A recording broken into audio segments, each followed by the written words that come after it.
का जब मैं वीडियो डालूंगा तो कुछ लोग वहाँ गाड़ियाँ देने आ जाएंगे, आपको देशद्रोही कहेंगे, कुछ कहेंगे।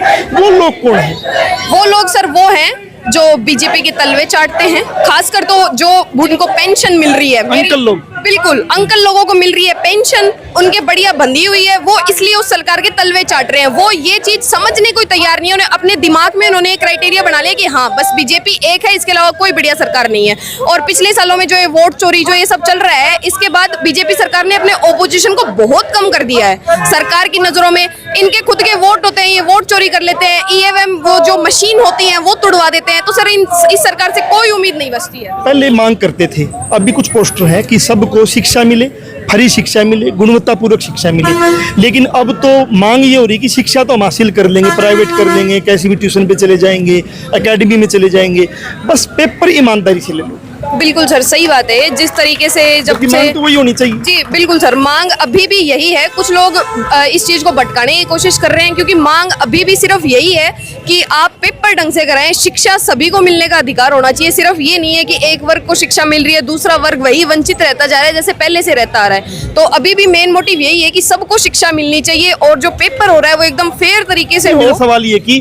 शिक्षा देना सरकार का दायित्व है, जिम्मेवारी है। भारत का संविधान में है कि शिक्षा मौलिक अधिकार है, लेकिन वो मौलिक अधिकार तो सरकार दे नहीं रही, पेपर भी नहीं करवा पा रही है। मांग ये है बच्चों की कि पेपर तो ईमानदारी से करवा। जी सर, यही जो अभी जो मोदी सरकार के आने के बाद 90 से ज्यादा पेपर लीक हो चुके हैं, और मांग यही चल रही है कि हाँ सर पढ़ाई तो, लेकिन फिर भी क्योंकि हमारे पास प्राइवेट भी बहुत सारे साधन है पढ़ाई करने के, सरकारी से शायद कुछ ज्यादा बेहतर भी होंगे, लेकिन आप कम से कम पेपर तो सही तरीके से कंडक्ट कराए, ताकि हमने जहां से भी जिस भी सोर्स से पढ़ाई करी है तो हम उसको सही रूप से उपयोग कर पाए। वहां जाके जिस चीज के लिए हमने तैयारी की है उस चीज में हम सफलता हासिल कर पाए। और आज इस तरीके से संसद मार्च था, बच्चों का अधिकार है संसद मार्च करना, अभिव्यक्ति है, अपने बोलने की आज़ादी है, लेकिन शांति प्रिय भी था। लेकिन जिस तरीके से राइफल वाले लोग खड़े किए गए, आंसू गैस के गोले छोड़े गए, तो इसको कैसे देखते हो कि वो आतंकवादियों की तरह एक व्यवहार किया गया उन बच्चों से? सर जो दिल्ली पुलिस प्रशासन है या फिर जो भी वहाँ पुलिस प्रशासन मौजूद था सर, उनके ऊपर भी दबाव था माना, लेकिन उन्हें भी बच्चों के बारे में सोचना चाहिए था कि आपके बच्चे भी तो स्कूल जाते हैं, वो भी तो वो पेपर दे के आएंगे, तो उन्हें भी शायद उन बच्चों का साथ देना चाहिए था। कम से कम उन्हें इतनी क्रूरता से मारना नहीं चाहिए था जिस हिसाब से आज बच्चों का हाल है। और एक बहुत जरूरी बात, जो वांगचुक सर की जो वाइफ थी, उनका बाल घसीट के उन्हें पकड़ के लेके गए हैं। इससे ज्यादा बदतमीजी, इससे ज्यादा क्रूरता ये सरकार नहीं कर सकती है।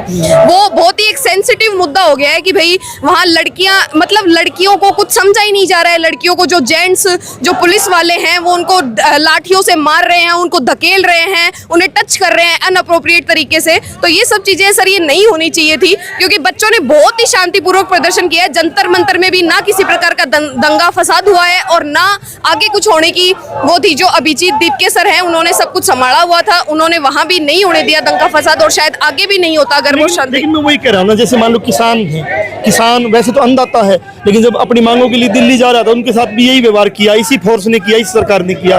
और जब बच्चे दिल्ली में अपनी बात कहने जा रहे हैं उनके साथ भी ये किया।